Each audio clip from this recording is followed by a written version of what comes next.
Welcome guys, today in this video gonna to show you how to move rows and column in Excel. So guys, if you want to move rows and columns in Excel, it's very easy. Firstly, selected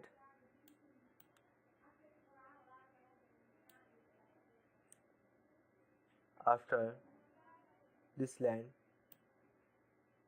move that is.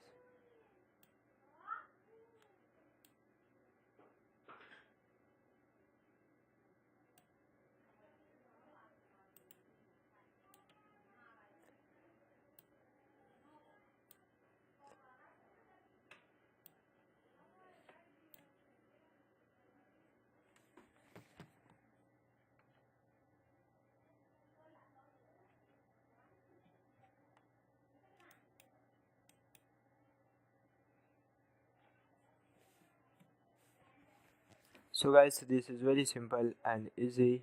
Mouse firstly land and left click, press after, move any